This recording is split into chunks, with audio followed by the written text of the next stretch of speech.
Safety and Licensing Committee.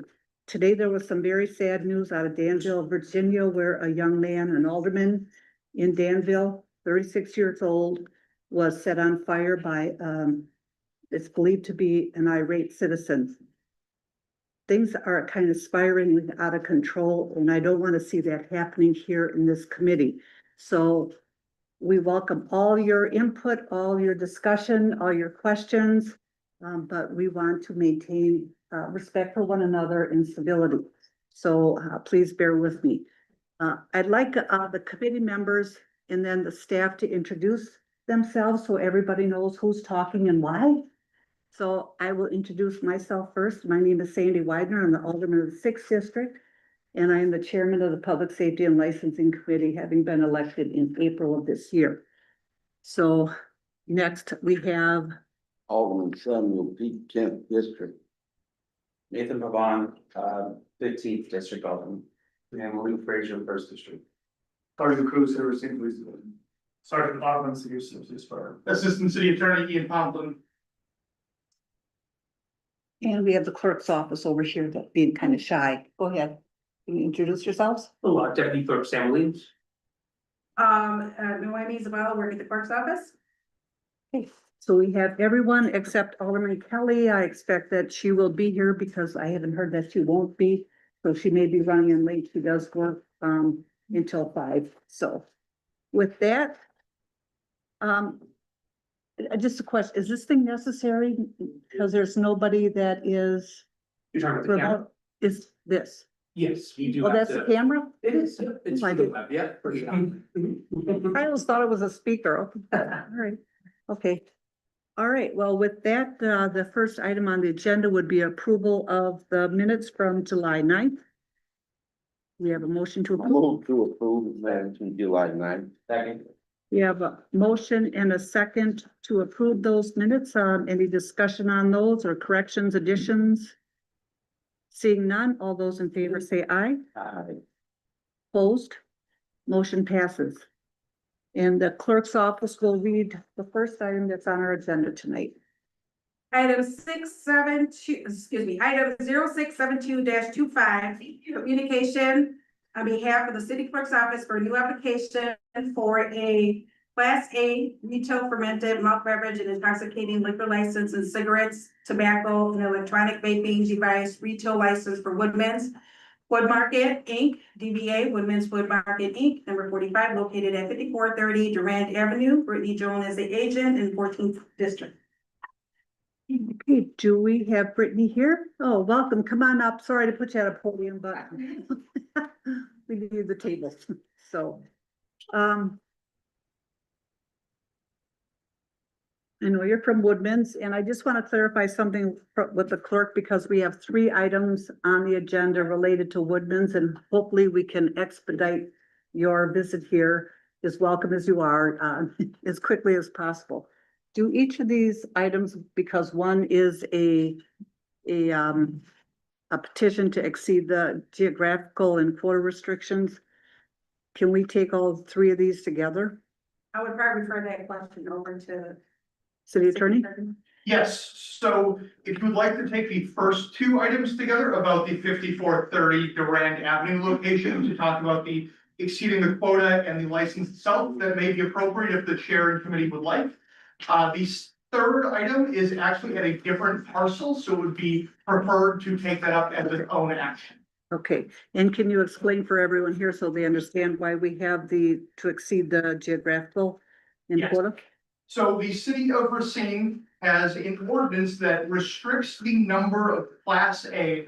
And when I say Class A, I mean the Class A that encompasses both liquor and beer licenses within the city of Racine, both a numerary quota being 24 and a geographic restriction, meaning that no 2 of those licenses can be within certain areas of the city, mostly based off of the location near to places of worship, daycare centers, schools, community centers, but also to other licensed establishment holders for Class A licenses. This quota is a quota that we are limited by, it's self-imposed. However, we have the ability to exceed it if the applicant meets certain criteria, including that it's going to be a greater economic impact upon the community than simply the addition of another liquor store. There are other criteria as well. Would you like me to read out all four of them? I don't think that's necessary, but do we have to have a public hearing on that first? So do we need, before we call on the applicant, do we need to have people come up and speak for or against exceeding the quota? So we will need a public hearing, but that will have to be at common council. If this agenda item were to be approved, Okay, we would schedule that at common council before the next meeting. okay, great. Right, to be clear, it would occur during the next meeting before this item would be approved or denied or what have you at common council. Okay, all right, then I guess we can delve into these items. Now, we all know what Woodman's are. There's one in Oak Creek, there's one in Kenosha, there's several all around the state. I know I've looked over your business plan. Everyone else has copies of the same. And I have no questions of Woodman's because I'm very familiar with Woodman's. But if any of the committee members have questions for the applicant, We ask them to swear in the applicant first. okay, If you could raise your right hand. Do you swear or affirm to tell the truth, the whole truth, and nothing but the truth? Yes, Thank you. And then can you state your full name? I'm Brittany Michelle Jordan. Thank you. okay, and you are the agent for Woodman's, correct? I'll let her speak first, and I'll Okay, comment after she speaks. Sure. So if anyone's not familiar with Woodman's is, they're originally, employee-owned grocery chain. We're in Wisconsin and Illinois. We've been around for over 100 years. This is our 20th store. We have over approximately 200 employees. And all of them are pretty much the same. They have a liquor department attached to the store and also a gas station. hey, Alderman Pete, you had some questions Yeah. for the applicant? Well, first of all, I'd like to say welcome to the community. And I've been involved in the process of planning heritage design and zoning committee going back pre-COVID. So I know what the developer has done and what you all have done, with all the many times you had to go through the zoning and planning, et cetera, et cetera. So you've done a great job in that respect. The question would be roughly, how many, you mentioned 200 employees, what type of income or gross income will that be for the employees? For the employees, so, I guess like our, if you're like a full-time clerk, the minimum wage starts around 18.50. That's our asking. In round figures to the 200 employees, would it be additional $1 million in income? Or, just around, from the employee standpoint, or what it's doing, would do for the community? For the community, sure. So I guess a little insight, we've had thousands of people reach out for jobs at the new Woodman's. So I think that we have a very competitive, pay, we're employee owned, which means that there's profit sharing for the employees. We have great benefit packages, so we do bring a lot of value to individual employees. It's definitely a career path that we stress to a lot of people that want to come to work at Woodman's. One other question, what do you anticipate your annual sales to be, in general? For the store, for the liquor store you're talking So the store, in general, so the whole package? We bring in a very sizable amount. I mean, I don't have an exact number right now, but it is substantial, I'm saying respectfully. I think I can answer that because it's somewhere in all these documents. You're anticipating about 10 million in sales. 10% of that would be alcohol sales, and then probably 5% would be gasoline sales. That part of it. So, Yeah. so it's going to be a boom for our community, both as far as numbers of people that you'll be employed. It's a good job, and because it is employee owned, it is. Yes, the profit has been back to the places now. And then we are very customer driven based company, so we bring value to families, so the number of things are getting more expensive. And how we're able to be affordable is we buy large. So that helps us keep our price down. Thank you, Alder, for kept reading ahead of you. Sorry about that. That worked out. Go ahead. Thank you. Did you have any other questions? Yes, I'm done. Thank you. Okay.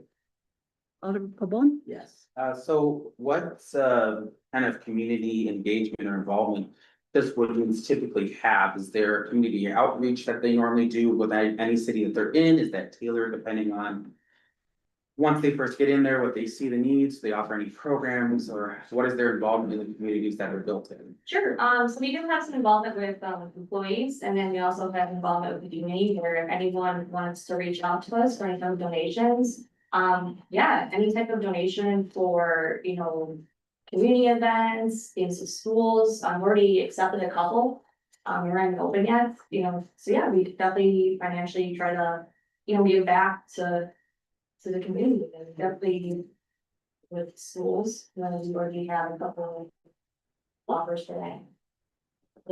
There's like a magazine, I think they go with these in the schools. Okay, thank you. I don't have any questions. This is. Could you speak up, please? I said, I don't have any questions. I didn't think that this is good for the community, so. Well, I'm excited about Woodlands because I have to travel to North Shore, Oak Creek to do my grocery shopping, so I'm really happy you're gonna be here. What is your anticipated date of opening? Our grand opening is gonna be September 6th. September sixth, great. Forward to it, It'll be a providing big community event, so come on. will do. I do say it's rather astounding on how fast they got that building built. I drive by that area quite frequently and, I'm like, oh, it's there, look at that. Barely a year. Yeah. Okay, sorry, we're just at the end of our first item. This is Alder Kelly, who I told you would probably be here. So, I would entertain a motion on this item regarding the Class A retail fermented malt beverage for Woodman's. Second, We have a motion and a second, just so we don't have any kind of calamity after the fact. Have you heard from the mayor? Is he in favor of this liquor license going forward? Haven't heard anything? not me. Okay. Anything from the alderman of the district? I think this is the 14th district. I have not heard anything. Has anyone? I would just comment as kind of repeating what I said at the beginning. Woodland have worked very close with the city, working out details, making sure all the i's were dotted and t's were crossed. So I would be surprised if there was anything that was undone. Okay. They're very thorough. And a clarification, if I could, Madam Chair, City Attorney, just want to make sure besides the public hearing that we'll have at the council meeting next week. All the other boxes have been checked, right? To the best of my knowledge, yes. I would note that there is an amendment to the licensed premise description, as part of the application, then, if the, motion would include that there's, anytime you have a licensed premise description, that's the only place you can have alcohol. And so we modified it a little bit to include their storerooms. Thank you. Okay. So we have a motion and a second to approve the liquor license for Woodman's. Any further discussion on that motion? All those in favor say aye. Aye. Opposed? Motion passes. You're welcome to stand at the podium if you like, but we're gonna take action on the second one, which would be, if the committee approves of the public hearing for our next council meeting, which would be on the 6th. So the clerk will read that item. Item 0674-25, communication for a new petition to exceed geographical and quota restrictions for a Class A retail fermented malt beverage and intoxicating liquor license for Woodman's Food Market Inc. CBA Women's Food Market Inc. number 45, located at 5430 Durant Avenue, Brittany Jordan, agent 14th District. Because we kind of discussed this earlier, does any of the committee members have questions for the attorney's office on the petition to exceed? I would just have one question. Okay, Did your neighbor have any comments or concern? The Target, I didn't want to mention the name, is that your neighbor or who you competing with? Did they have any comments or? Not that I'm aware of. Okay. okay. So if there's no other questions regarding the petition to exceed, I'd entertain a motion. Move to approve with second. We have a motion, a second to approve the public hearing on the exceeding the geographical and photo restrictions, which would be scheduled for August sixth at the next council meeting. All those in favor of the motion to approve, say aye. Aye. Opposed? Motion passes. And I think there's one other item on this one. Item 0673-25, communications for a new application for gas service station and cigarette tobacco and electronic vaping device retail license for Woodman's Food Market Inc. DBA Women's Food Market Inc. number 45, located at 5900 Durand Avenue, Brittany Jordan, Agent 14th District. Okay, so this is in regards to the gas station. I think that's still being built, isn't it? Correct. And I'm sure it's gonna be like the one that is in Oak Creek or Kenosha, or Yep. like all the other, Yep. pretty much all the same. Any questions for the applicant on this license? If there's anything from the attorney's office on this, no? Nothing on this license. There's no questions or comments from the committee members, we can entertain a motion. Move to approve. We have a motion, a second to approve the application for the gas station and the cigarette, tobacco and electronic vaping device retail license. Yes, Just a quick comment if I may. Kind of following down the similar path here that we did not too long ago, and so with these exceptions that we're granting tonight, I would hope that they continue to pass through, so Woodman's would be very beneficial for our city, and economic stimulation as well as tobacco tax base for employment of our local people here. We have seen this before, hopefully we can get it to the council. I don't see the alder of that district here, so I assume there's no opposition, and I hope we can get you through and get you going. well, thank you for that, I appreciate that, and I meant to ask the clerk's office, do we have anybody signed up to speak on Woodman's? As far as the public, you mean? Correct. Is there anyone here that signed up to speak on Woodman's? We only have one individual, but I think he took his name off. Otherwise, I think she has members of her crew here for Oh, support as well. would the crew like to come up and introduce themselves, or happy to have you? Thank you. Hello, I'm Sarah Eagle Chovy. I'm Woodman's General Counsel. We are very excited to open the store in Racine and excited to be. Well, welcome, and it's so nice to meet you. Thank you. Anyone else? I'm Mike Malak, I'm the regional manager for the Milwaukee area and Vivian Appleby Woodman. So, yeah, we're really excited to be here. We're looking forward to serving. It's a lot of travel for you. Well, thank you and welcome. Self-drive. And anyone else? Nope, that's it. Okay, well, thank you for being here. So we have a motion and a second to approve. Any further discussion? All those in favor say aye. Aye. Opposed? Motion passes. You're welcome to stay if you like, but you're also welcome to leave. I know you've got a lot to do. So Thank you. Thank you very so much. thank you for being here. Next item, please. Item 0695-25, communications submitting the application for a new Class B fermented malt beverage and intoxicating liquor license for Parlays on Main LLC DBA. Parlays on Main LLC located at 240 Main Street, Racine, Wisconsin. 53403, Alexia Gates as agent in First District. Okay, there's Alexia. Oh, okay. Welcome, Alexia. Hi. So I was able to read over the information on your new business. Is there anything that you would like to tell the committee about your new business? Like, we could get her sworn in. Oh, I always forget about you. I'm so sorry. Okay, you raise your right hand. You swear or affirm to tell the truth, the whole truth, and nothing but the truth? Yeah, Thank you. And you state your full name. Alexia Gates.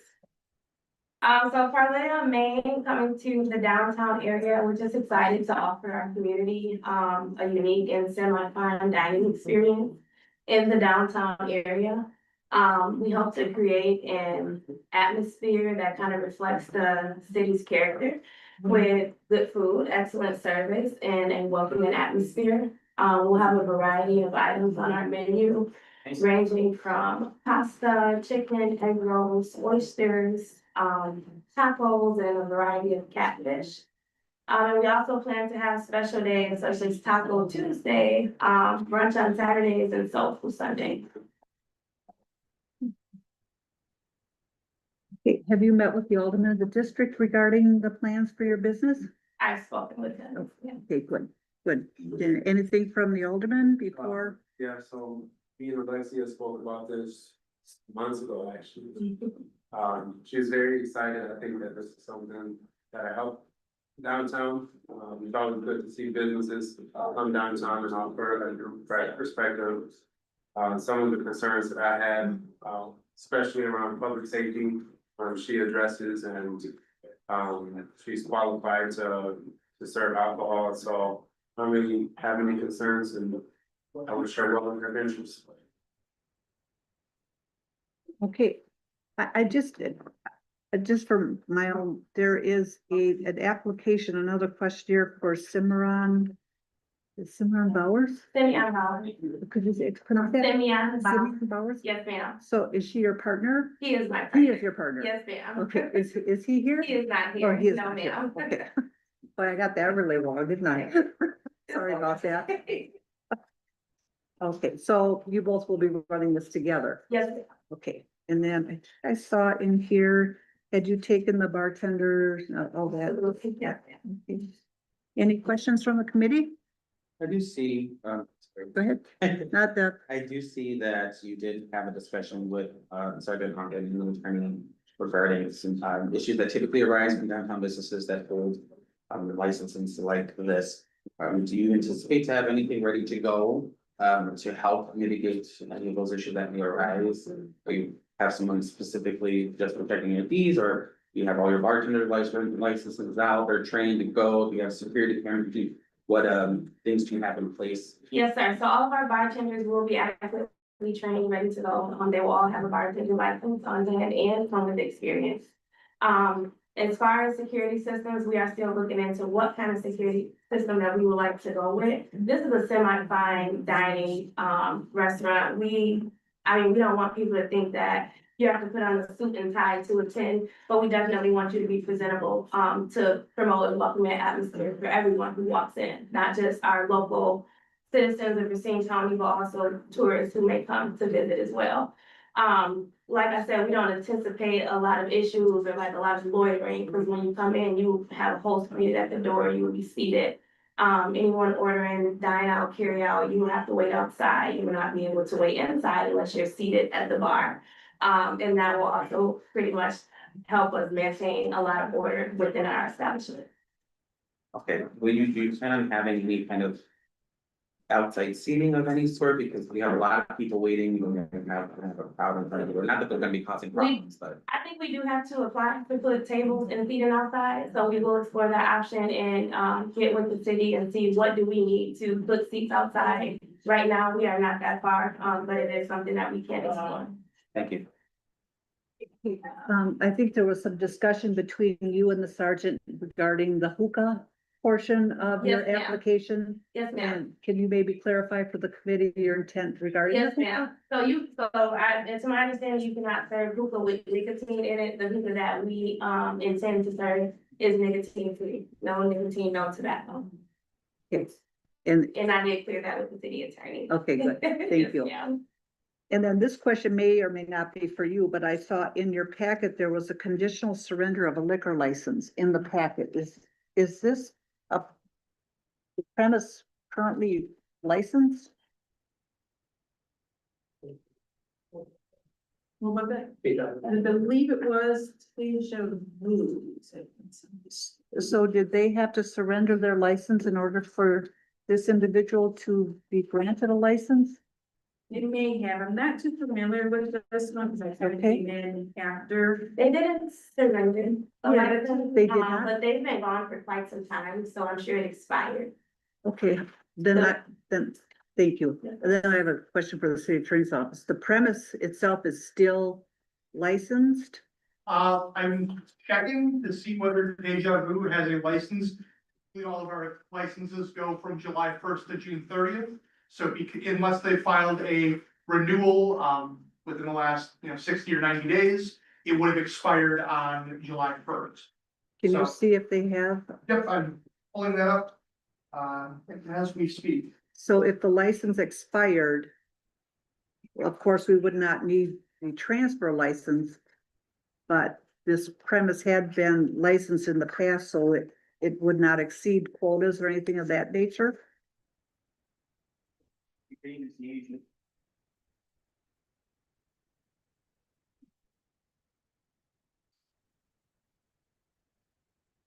Yes, Deja Vu does not have an active license.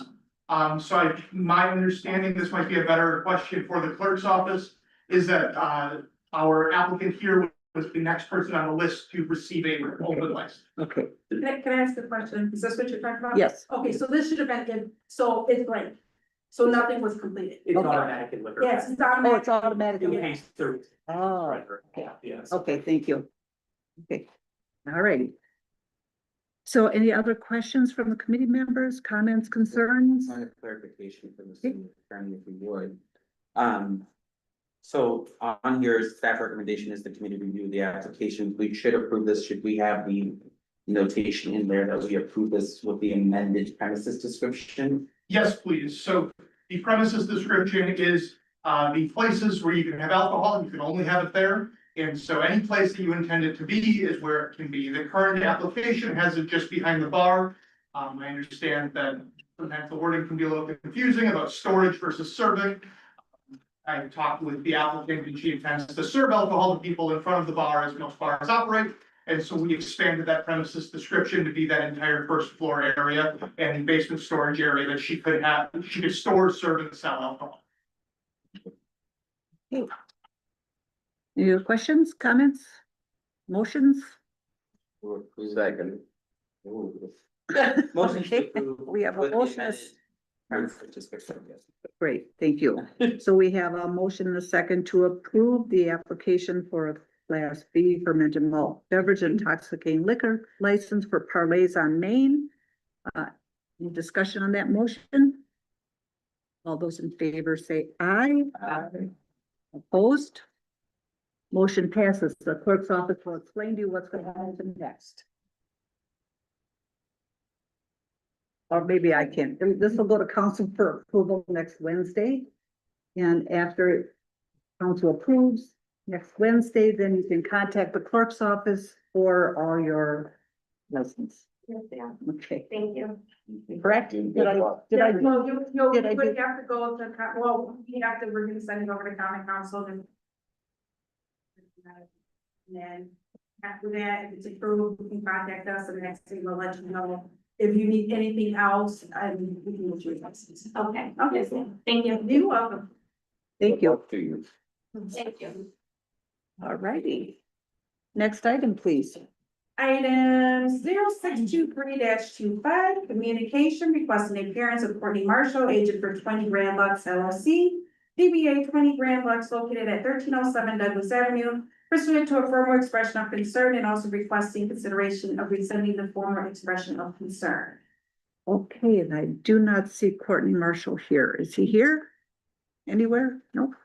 Can we have the attorney's office on this one, refresh our memory as to why we called?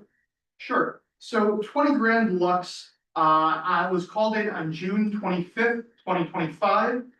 For reports that it was failing to operate with consistent hours. That was deferred. The licensed holder had informed the committee that he had some issues, I believe, with the building and that he was going to sort it out and report back. The committee deferred it for, I believe it was 2 meetings, which brought it back here. He has a prior formal expression of concern that was issued on April 9th, 2025 regarding operating after hours, refusing to let officers in, and that he informed officers that the bar was not open and someone had stolen the keys to the bar and was operating without his consent. So he already has a first formal expression of concern. If he were to receive a second, it would go for a recommendation to my office or either a negotiated suspension or revocation, or for a due process hearing in which that they could suspend or revoke as well. Okay, we also had in our packet a change of premises, the hours change that he is requesting.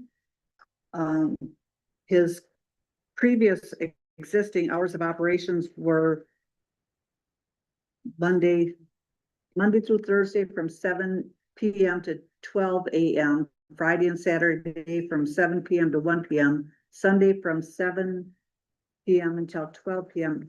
He would like to change his hours of operation to Friday and Saturday from 8 AM to 2 AM. So is this something that we need to be approving tonight or discussing tonight? Were these hours of operation changed approved? No, I'm gonna refer your question to city. Yes, so, I guess I would say two things. One, if we would like to talk about that item, we might want to formally call it. But second, this committee would be the group that would approve it if they so choose. So if they so choose, it has not been approved by anyone else in the city. It's up to the committee to use their discretion and whether these hours would be appropriate for this difference. So you said we have to consider this separately from the formal expression of concern. I would say that you have to call it separately. I think that you can use the knowledge and things that you learned in each of them to consider both. But you would have to call them as two items. Okay, now I think this has been an ongoing issue with the police department, Sergeant. Did you have anything that you wanted to say about? Sure, I do have the report from March 16th, if there were any questions regarding that. Since then, I've had officers stop by at 5:50 on May 1st, business was closed. They stopped by June 25th at 4:40 PM, business was closed. And most recently, they stopped by July 14th after 11 PM, business was again closed. That officer did note that there was neon signs in the window, none of which said they were open, but again, it was closed that day. Okay, and the reason for the calls in the past has been inconsistent hours of operation. And the first one we received in file, correct? The first one was regarding it was a combination of a few things, one of which was the hours, and the owner / agent saying that he was not open. And that one was received in file. This would be a second formal expression of concern if it were to be received in file. Okay. Any questions from the committee members for the Attorney's Office, the Police Department? Any discussion on, go ahead, Alderman. So, thank you. So that we're all clear, this issue is still not following the hours of operation. Correct. We know about the other issue, but that's the main concern. Then my second part of that question is, we're talking about premise change. Which order do we go in, working with the hours of operation and then go to the second item? Which order do we go on? So it would be up to the committee if the committee would like. I believe the formal expression of concern has been called. If the committee would like to bring up the hours change first, it could call that and decide and vote on that item first. It could also do the formal expression of concern first. It is completely up to the committee on that matter. So that means we would have either a motion to defer the expression of concern until after we took up the hour change, or we could take action on the formal expression concern first. What is the I would preference of the prefer- committee? Take up action on the formal expression of concern first. Okay, and I'd like the Attorney's Office to clarify what the options are as far as a motion in regards to the formal expression of concern. Yes, so the options that the committee has, it's a three-strike system. And the options would be to receive and file, which would be to find that the violation is something that was substantiated. It would be the other option would be to rescind if the committee believes that it was not substantiated or that the call-in was for no reason. And the committee could also defer if they would like to hear from the applicant. They do not have to. We can hold this proceeding without the applicant present, and the committee can vote. It is up to the applicant to show. And they could, those are really the three options. There is also requiring the licensee to attend a good neighbors meeting. So those are the receive and file, attend a good neighbors meeting, rescind, or defer. Okay, so Mr. Marshall did receive a letter from the clerk's office, but that was in regards to the change of hours, not the formal expression of concern, correct? He did not receive a letter that we would be discussing a formal expression of concern? Did I miss that? At Oh. June 16th. I think we We did, did. we deferred it to 2 meetings. Oh, this is, okay, He was here, we deferred it for him. okay. Okay. Thank you for that. Okay. So, Alderman Pete, I would be ready to make a motion, for a good neighbor meeting, considering we've already deferred 4. That was one of the options that we have. what, was it an option to send to a Good Neighbors? That is an option. If the committee believes it would be appropriate, that could be one of the things that the committee determines that the licensee should do. So how many times has the police department stopped by and they have not been operating according to the hours that they had listed? Is it 5 or 6? It would be just 3. Oh, 3. It would be just 3. There was another time we went by, but I think it was more so a reference to the apartment upstairs, Okay, from what I could gather. Just 3, but 1 since, I know that the agent had said that he was trying to purchase the building and that sellers would be more frequent. So that's, 1 about 2 weeks ago. okay. Okay, so, was that a motion? Yes, I'd like to make a motion, refer to a good neighbor meeting to try to address issues, and if the change of premise description is granted, that the problems can be mitigated, so they're not being called in for the same thing. Okay, we have a motion to refer to a Good Neighbors meeting. Do we have a second to that motion? Yeah. Motion fails for lack of second. Do we have an, I have a motion to receive and file this formal expression of concern to accept the amended business hours. Second. As far as I understand. we're- oh, no, we have to do them separate, don't we? Okay, so I motion to receive and file the formal expression of concern. Okay, we have a motion and a second to receive and file the formal expression of concern. Any discussion on that motion? I think we have given Mr. Marshall adequate time. We have worked with him as much as we can, and at the last one, we deferred this specifically for 2 meetings. And he has received appropriate documentation from the city clerk's office, letting him know the appearance is mandatory in my view. If he is not here, that means he does not care. And we'll try to work with him, and at this point, the ball is now in his court, so that is why I'm in favor of receiving this form of expression of concern. Okay, that, any other discussion? Seeing none, all those in favor say aye. Aye. Opposed? Motion passes. So the next part of this would be the change of premises hours change that he had submitted. And those hours is changing from Monday through Sunday to just Friday and Saturday from 8 AM to 2 AM. Anything the attorney's office needs to weigh in on that? Nothing on that. It is up to the discretion of the committee if those hours would be appropriate. A question, and I'm not sure who this would be for, but do we typically grant a full liquor license to someone that is operating only 2 days a week? Or is this typically a liquor license to be granted to someone that operates on a more traditional business guideline? So we do have an ordinance that requires a continuous operation of the licensed premises once we grant a liquor license. What continuous operation means is up to the discretion of this committee. Okay, Good question. Alderman Kelly. For the clerk's office, do we have a waiting list for liquor licenses? Is it large? Not particularly, I believe it's 10 at the moment. We have people waiting for liquor licenses. Any discussion, any further discussion on the change of hours? I would be in favor of denying the change simply because I think it's appropriate to wait for this applicant to work with the city attorney's office for the formal expression and make sure they have all the ducks in a row before we continue to just do things like this. Okay, we have a motion to I motion to deny. deny. Do we have a second? Second. We have 2 seconds.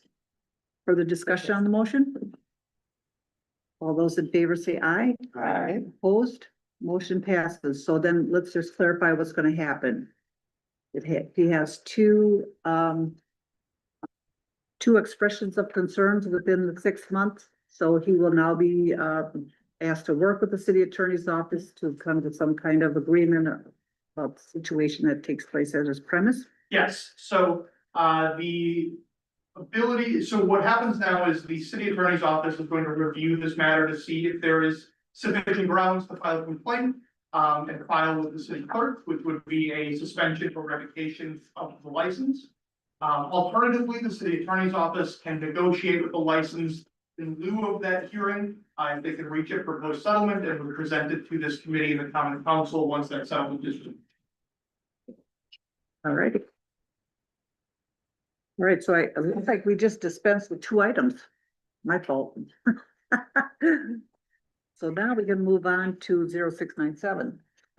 0697-25, communication, submitting a new cigarette, tobacco, and electronic vaping device retail license application for Zack's Vape and Smoke LLC. DBA Zack's Vape and Smoke located at 1743 State Street. I'm Dave Barag, agent, 8th District. We have Hamday here. Welcome. How you doing? Good, so I think you've been in business for quite a while and you've had all kinds of signs all around where you already are providing vape there? We are currently operating under a different LLC. We just needed my accountant wanted me to just organize things a bit so we can apply for a new LLC and they said we were required to do this. But I already have licensure at the property. For vaping? Yes. I do have tobacco license already. It's just I'm applying for a tobacco license under a different LLC, but at the same location. Okay. Were we clear on that with the clerk's office? Do you want to speak on that one? Sure, so this led to a little bit of a confusion between the attorney's office and the clerk's office. With whether there was an active license there. We didn't see that there was an active license for the prior the current LLC that is operating in business. There is also an issue with the seller's permit of the current LLC, as reported by the Department of Revenue. I don't think myself or the clerk's office has followed up to verify with the Department of Revenue, but that's what's been reported to us. Their last license would have expired on July 1st of 2024. So you have not had a license? I currently do have a license, was under state remark. Yep, that's the one we looked at. I believe the LLC is Zack's 2 Fish and Chips, or Fish and Chicken.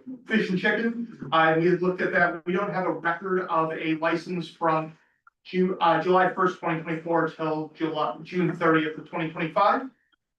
We were talking quite diligently this afternoon, trying to figure out both the difference between the 2 LLCs and all of the kind of issues that came up here. And that's at least what our records reflect. Okay, do you have a copy of your? Yeah, I have it. Okay. Okay. So what would the city attorney's office recommend regarding his new application? So technically, it is a new application. It is also a new LLC. It is not the same LLC. And it has different agents listed on it. So there isn't a direct connection besides, name, and the applicant has said here that they've been operating the same business, or he's taking over, changing things.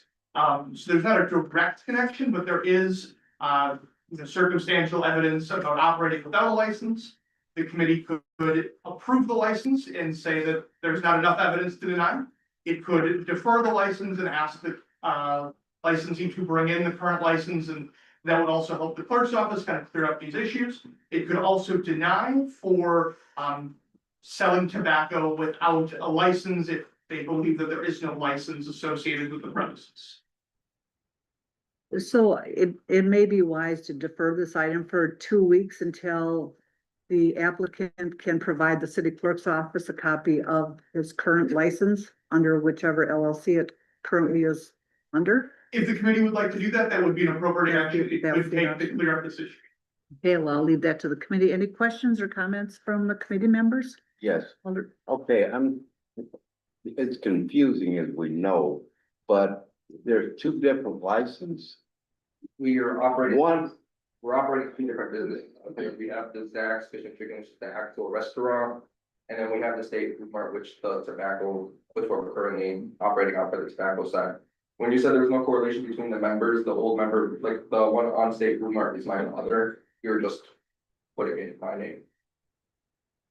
But yeah, I can, if the issue is with the licensing and the resource permit, I could drop that off. First thing tomorrow morning, there shouldn't be a problem for me. Or could we also make a motion conditional upon him providing that license? So that's not really a condition that we can make under tobacco licenses. Okay. They're treated differently than alcohol licenses where we can kind of attach certain Okay. conditions about operation, but.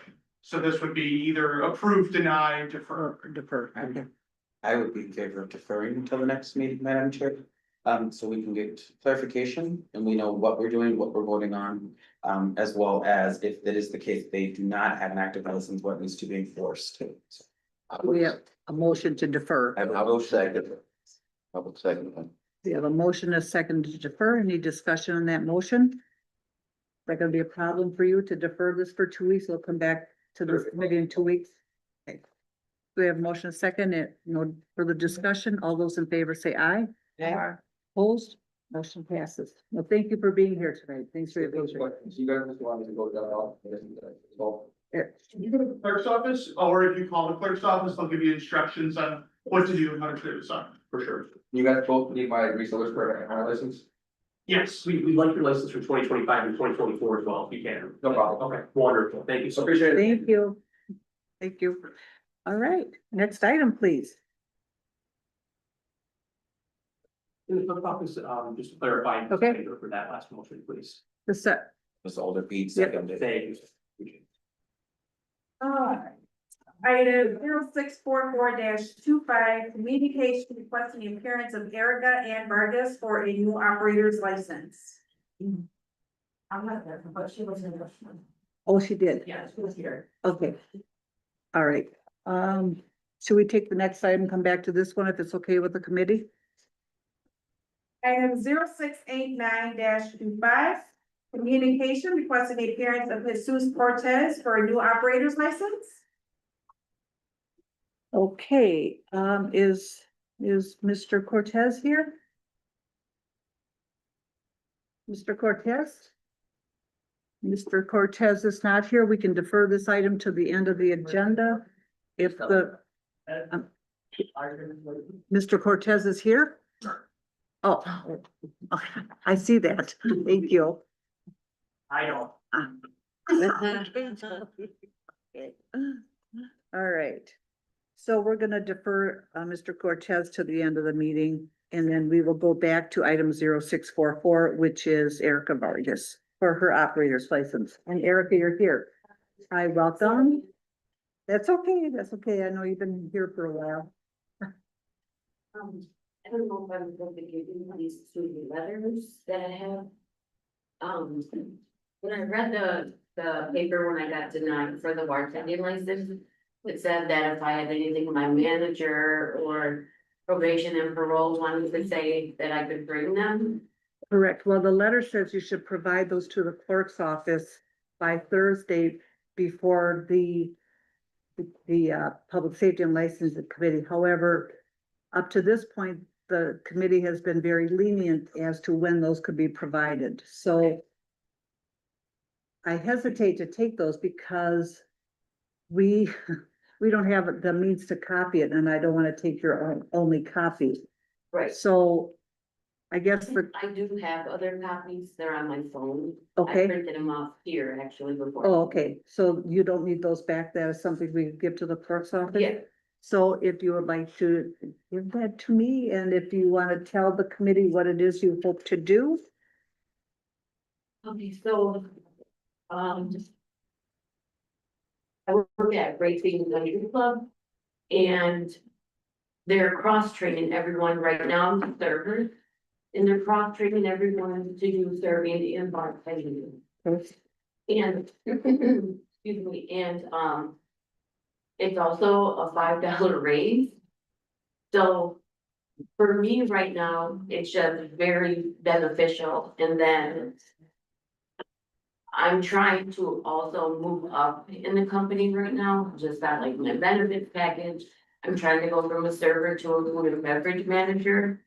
And that is also one of the reasons why I do need the bartending license. I do understand, that it was like, the felony bail jumping is what was holding me back. Um, I feel like I have put in a lot of work to be where I'm at right now. And, I do everything I'm supposed to, I comply with every rule and regulation. And I just hope that maybe you can take that into consideration after reading those. Very good. Thank you so much for that. I know it had a bit hard for you. Yeah, a little Yeah, bit. A little bit. Well, we don't fight. Is there any questions from any of the committee members for Ms. Vargas?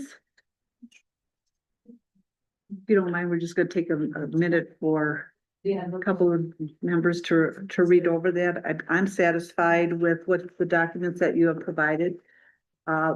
We're most interested in your rehabilitation, not so much what your charges were. Right, right. So you did follow those directions very well and got the documents that you needed and provided those to us. Once the committee members are done looking at those, we're gonna give those to the clerk's office. Those will go on your record and then the committee can make a decision as to if they're gonna go forward with your operator's license. Okay.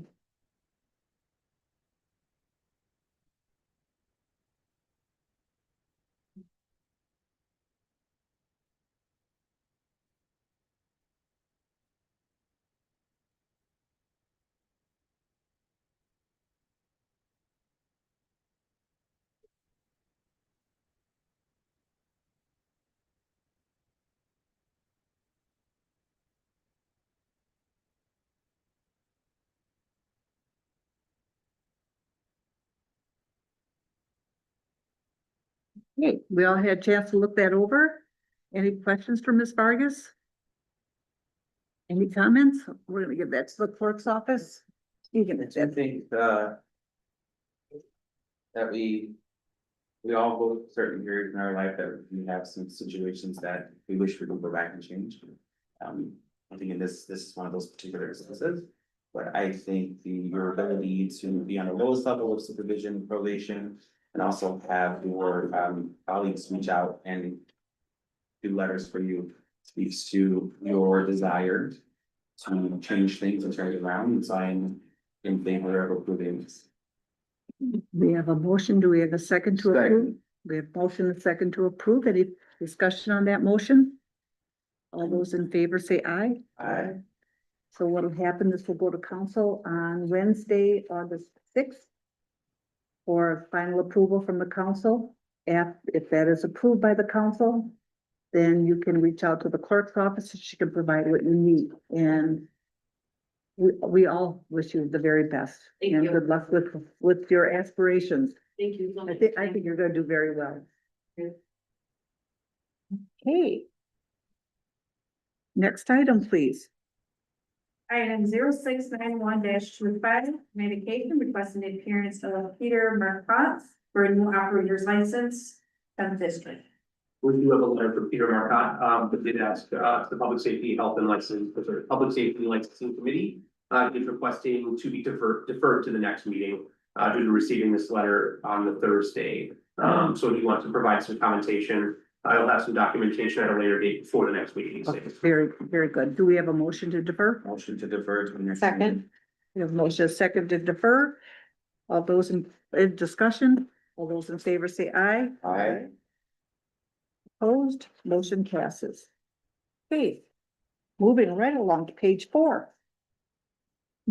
Item 0662-25, communication submitting a new massage establishment application for Lakin Hess, DBA Lake House, located at 2000 Wisconsin Avenue, Lakin Hess as agent. Do we have Lake and Hess here? Come on forward. Welcome. So I think everyone had a chance to review your application. You want to tell us what you hope to do? Yes, swear her in. Oh, I'm sorry. I was. Raise your right hand. You swear or affirm to tell the truth, the whole truth, and nothing but the truth? Yes. Thank you. I'll get it right one of these times. One time. Good evening, and thank you for your time. I am here seeking committee approval of the final step in licensing the massage therapy business. I've been a licensed massage therapist for about 4 years. I specialize in restorative therapeutic massage at my studio Lake House, located at the Ducoman Center. I'm the owner and only therapist working at Lake House. I provide a clean, safe, and professional environment for my clients. I'm licensed with the state of Wisconsin and a member in good standing with the American Massage Therapy Association. Let me know if you have any questions. Any questions for Ms. Lakin from the committee? Do we have anything from the attorney's office or the police department? So I spoke with the investigator Luke Johnson at the sheriff's office, as I've done for all of the massage establishments, where he looks into both the applicant, the location, online postings about both of them. He came back with nothing. He said that there is a clean record. There is no there is not any connection to any illicit activity that he could find, and gave that there was no suspected criminal or illicit activity, verified the license, and said that, at least according to the sheriff's office, that it was all good to go. Great, thank you. Anything from the committee members? Any questions for the attorney's office, police department? Seeing none, we could entertain a motion. Just to have an organized, make the application that makes sense. So I would motion to approve. Second, We have a motion, a second to approve. Any discussion on that motion to approve? Seeing none, all those in favor say aye. Aye. Opposed? Motion passes. So I'm gonna let the clerk's office tell you what to expect, because I forgot. Okay, so then, we'll go ahead and we'll forward it over to the common council. Common council will approve tonight. If it's approved, then that next day you can contact our office early in the morning and we'll let you know when your license is ready. Okay, thank you. So we meet August. You do not 6th. need to, I'm sorry, Alvin. Go ahead. No, you do not need to appear in the common council. It just has to. Okay, perfect. And that meeting is August 6th. Okay, And once it's approved, so that Thursday or Friday, you should be able to pick up your. thank you. Thank you, thank you. Thanks for your patience. Okay. Next item. Item 0696-25, communication submitting a renewal application for 2025-2026 motor vehicle towing license. Jensen's Towing, DBA Jensen's Towing, located at 2625 North Green Bay Road, 6th District. Anything on this license? The clerk's office is good. I would defer to PD on that, but they have everything they need for us. Anything from the PD on this renewal? Motion to approve. Second. Motion is second to approve the license for Jensen Towing. The oldest on Green Bay Road. Okay, motion set, okay. Any discussion on the motion to approve the renewal? All those in favor say aye. Opposed? Motion passes. Next item. Item 0698-25, communication submitting a renewal application for a 2025-2026 motor vehicle towing license. Receive Recovery LLC, DBA Receive Recovery, located at 2817 Eaton Lane, 7th District. Anything from the clerk's office or the city attorney's office or the police department on this one?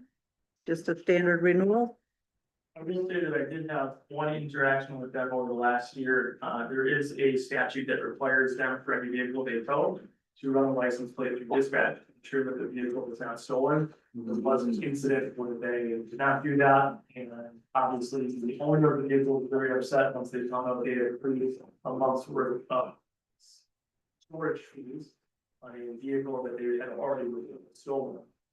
So I did contact the company, and they were very quick to resolve the issue, speak to the driver, and ensure that we had it. Okay. So did they still charge them? No, I got them to waive the. Good job, thank you. Without objection, my former community members, I motion to approve. second, Motion is second to approve. Any discussion on that motion? All those in favor say aye. Opposed? Motion passes. Next item, please. Item 0713-25, Communication requesting a hearings of Kayla and Dibble, agent for Kayla's Neighborhood Bar LLC. DBA Kayla is located at 2054 Ledger Avenue, pursuant to a former expression of concern and also requesting consideration of reciting the former expression of concern. I'm gonna ask the city attorney's office to swear you in. Unless she doesn't have to be. This one I'm double checking. Yes, this one does have to be sworn in. Perfect. All right, you can raise your right hand. Do you swear or affirm to tell the truth, the whole truth, and nothing but the truth? Thank you. You can put your hand down and then you just state your full name. Hey, Kayla, before you get started, we're gonna hear from the attorney's office and the police department as to why you're here. All right, so this is a formal expression of concern. It's a 3-strike system. The first formal expression of concern is a warning by the committee. The second in a 6-month period, or the third in a 1-year period, would result in a referral to the city attorney's office for a potential hearing from the due process board or a negotiated suspension or revocation. There is a procedure here where you do not have to talk about the details of the specific incident unless you wish. This is your opportunity to address the committee and tell the committee how you intend to correct the issue going forward. And then. Before I go through the list of calls for service, I do want to say that I do have a list of suggestions. Or sometimes you might have an unmanageable crowd or things like that, it's for a bar and I can tell you how to run it. But we do have suggestions that may help with issues that you run into regarding crowds that show up, sizes, things like that. Also with this list of calls for service, I want to say that just because there's a call for service on this list, doesn't mean that that's necessarily a negative contact. It's trying to provide information to the alders for them to make their decision and get an overall picture. In the last year, or since August 21st, 25, we've had 27 total calls. There's 10 calls that I want to discuss briefly. On September 27th of 24, a bartender called in a fight. Parties left upon request. The bartender did not have a license. That's been discussed. October 7th of 24, there was a fight. A victim called in the night after a fight, reporting her necklace was stolen during the fight. November 12th of 24, there was a domestic criminal damage where a victim reported a grand party damage to a vehicle on the lot. January 3rd of 25, a bartender called in, referenced a fight, and unwanted parties were removed. They left upon request.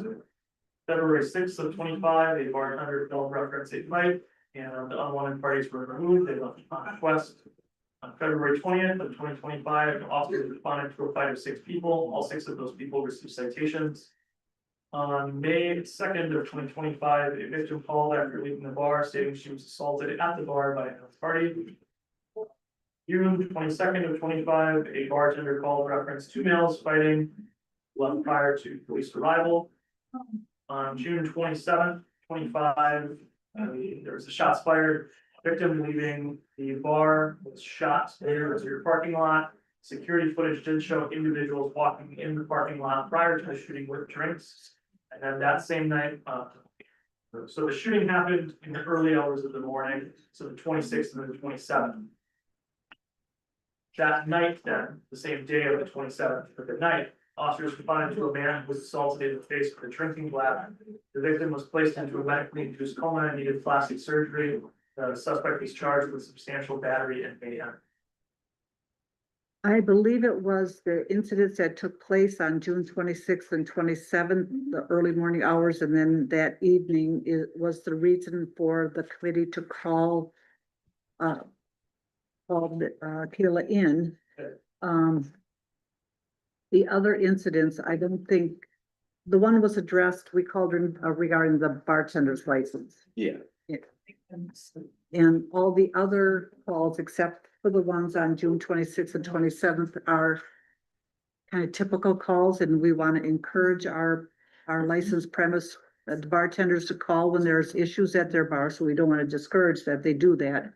So if the committee doesn't mind, I'd like to focus on the incidents that took place on June 26th, 27th, and that evening of the 27th, if that's okay.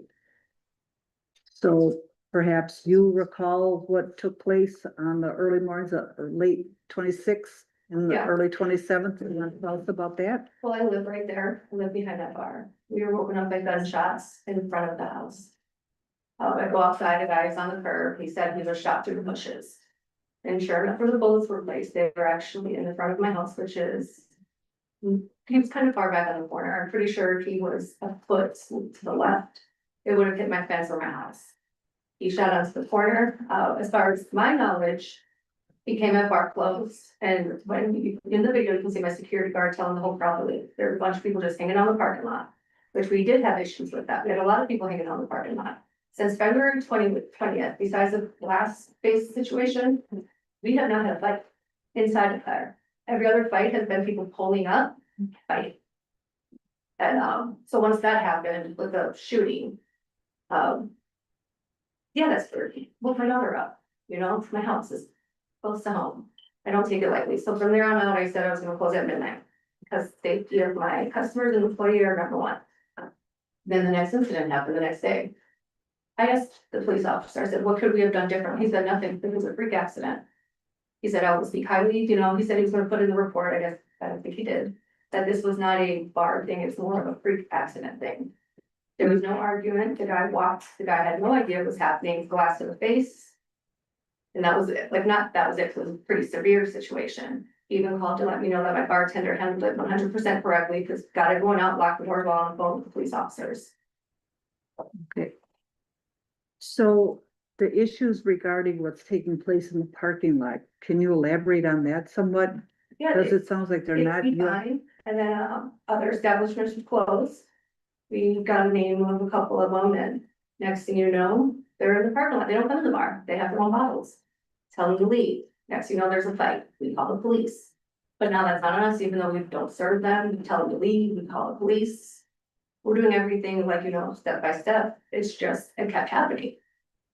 And happening, and then I took it personally at first, I was like, why my parking lot? Why is all these people here in my parking lot? Then I found out it's happening to other places, and it's called a takeover. And it's very frustrating.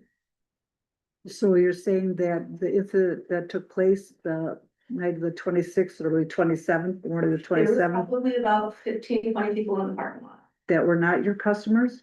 I think some might have, so the bar closed, and others were not, no. Okay.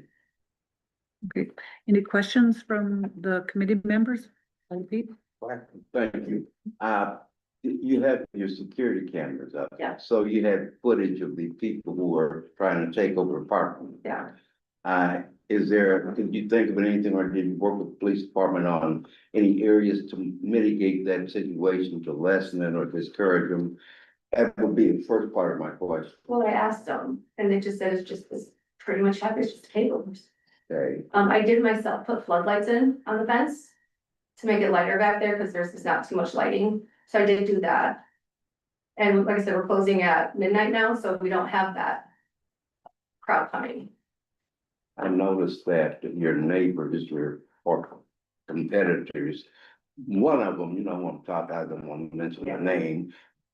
You know them very well now that I think about it, but they closed at 11, stopped serving at about 10:45. Yeah, we stop at 11:30. So, and it seems they don't seem to have any problem. Then your neighbor north of you seem to be going okay. Yeah. But, and the reason I They mention also this, serve food. I'm sorry. They also serve food. You're so they right, can both of them Yeah. do, yeah. But, you know, you guys are all sharing the same close area. They're all closed at midnight. Mhm. Yeah, well, one of them, you know, kick you out at 11. But anyway, I'm just thinking of ways that we can mitigate the situation, because we realize that the bar itself isn't the problem. Or it's not, but the environment that's being created is the problem with the shootings and everything. Well, realistically, I feel like the city, these last few months have been, it's been crazy. You know, I know, like, even there's an incident at an establishment, the police got all the people way out of the parking lot, and they go to Tino's parking lot. Like, they're not just targeting bars, they're targeting just any day parking lot. Anything from the police department on that?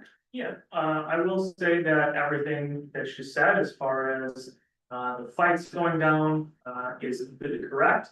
The only reason I kept the fights on here was to articulate and to say and have it on record that her bartenders are calling things in, which we do encourage.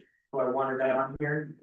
We haven't received a lot of fight calls, the bartenders have been cooperative, they've been completely cooperative towards both investigations, both the shooting and the assault with the glass. And that, adding floodlights to an area is a very classic way to decrease crime, but, police officers are very able to. I just wanted to definitely provide this resource in case there's any ideas that you want to implement. Such as, an ID scanner or reader, just because people who are looking to commit crimes. Or who want to, enter your establishment and then cause a problem, I know some of them are in your lot, but the ones that do enter the establishment. Might be swayed and not enter if they know their ID might be. And I believe we've had conversation in the past where is if we cannot tie incidents in the street or in the parking lot to that premise, we really can't hold it against the premise holder. Is that correct?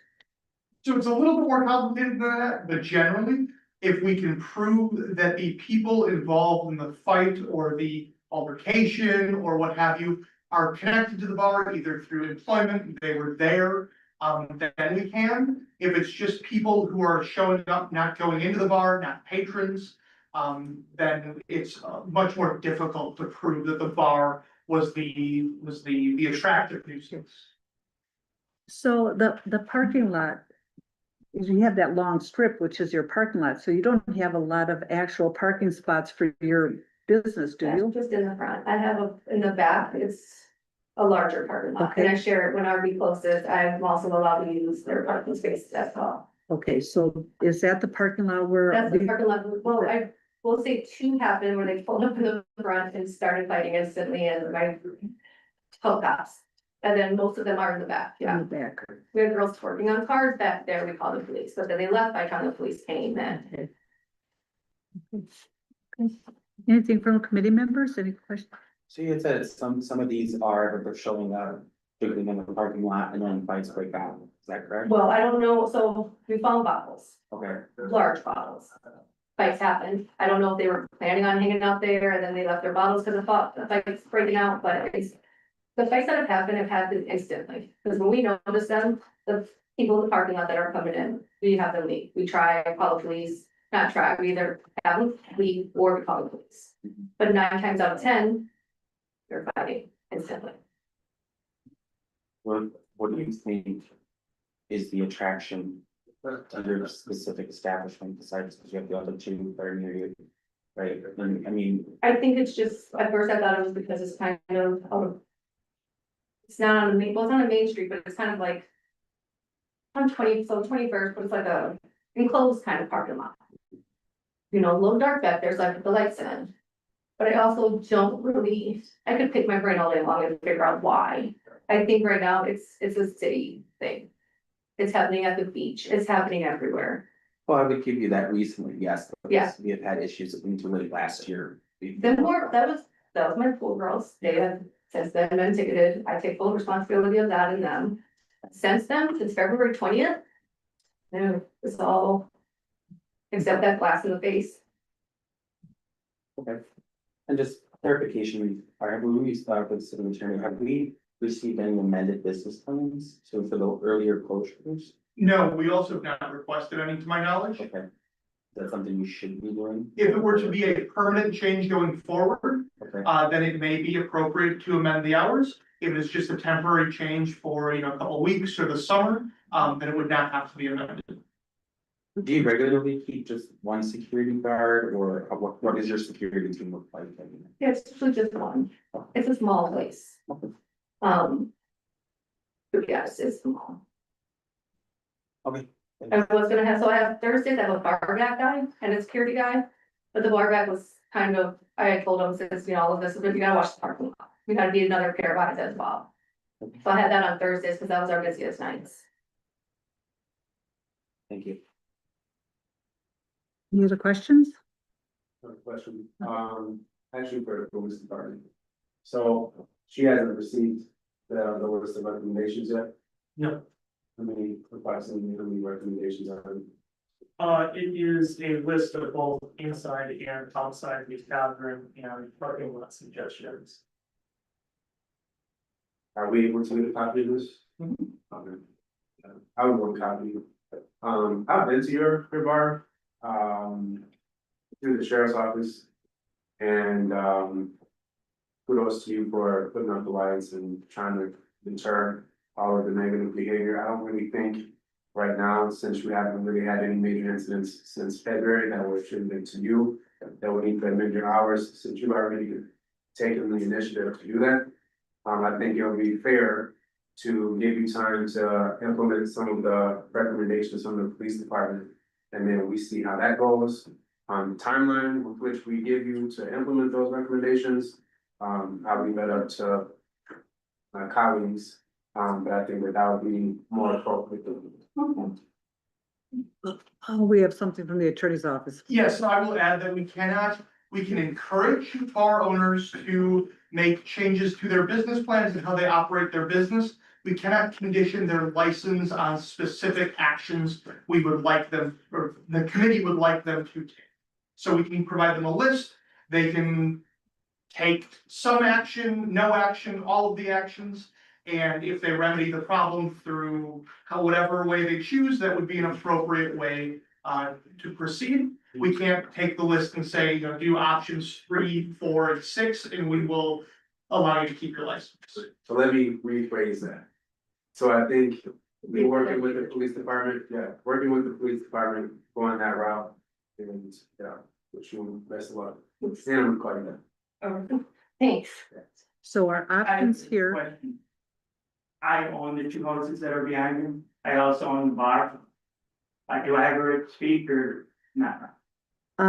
is that you, Joey, over there? I can't see. It's Joey. It's Joey. I have 2 houses that are directly behind the bar. She had the house that is directly where that shooting was. Okay, I own the bar. I also have in place other things that I would like to address the committee. I don't need to be on the record, I don't need to be anything, but I guess as the owner, as somebody who has buckets across the street, I think I have more skin in this game than anybody else probably sitting here other than Kayla. And her people that work for her, and Denise is over there, she lives across the street from my house, 1 over. So she also works there, she also lives in the vicinity, so I would like to be able to say something. If you guys would let me, even off the record. Absolutely, you can say something, Joey, please come on up, and I don't think he has to be sworn in. He does not. No. Thank you. Well, which I'd be more than happy to be sworn in, but, I have had that place before. I ran it for, I don't know, 15, 16 years. 15 years. I've always tried to, I got, hammers, they work. Cops come in, they get to see it. That has always been a big thing for me. But I will guarantee you one thing.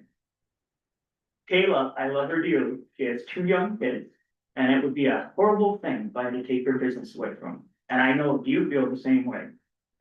But in my contract, if it does go to the due process hearing, she will lose her place there, because I will then enact, my lawyer will enact that she needs to surrender her liquor license to me. And that will happen if I feel that she's not addressing the problems. She came to me and said, and I said, I'll guarantee you one thing. There ain't nobody can handle a large group of people. And you don't have the staff or the presence to be able to defer that. I said, so you need to close at midnight. On that, Accusers does close at midnight. I mean, they might close 10:45 or stay there, whatever, but at midnight, they don't want any problems, so they close at midnight. Now Kayla's closes at midnight. Buckets very rarely stays open past midnight unless I have a banquet and they requested that they stay it open. To my knowledge, Mario's business stay open past midnight. To my knowledge, Paul's Pub has to close once in a while and they close at midnight. So this is just not a Kayla problem, it's other problems. But I will assure you, do not take me lightly. that liquor license is my livelihood and I will do what I have to do. And she knows that. She's scared of it. She's nervous about it. So at midnight, she will be closing. If somebody in there is over there and they're, well, she knows them and they're having a couple of drinks, yeah, absolutely. But you do not let anybody in after midnight. You lock that door and then you get people out of there as fast as you can. But you will not be open past midnight. So she knows that. And that's my thing as a landlord and holding her accountable also. And me, I take responsibility for not telling her to close at midnight. I thank God that I don't have to live with something bad happening to even being on this planet. Thank you. Thank you. And I'm out of here because I have. I also chose to close before he told me to. That is true. I did make that decision before he Okay. told me to. And that's 100% true. And thank you for the understanding and preparation of everybody, and thank you, Malik, for always returning my calls. Thank you for meeting me, and thank you for calling Kayla, because you are in law enforcement, and you might have some good ideas.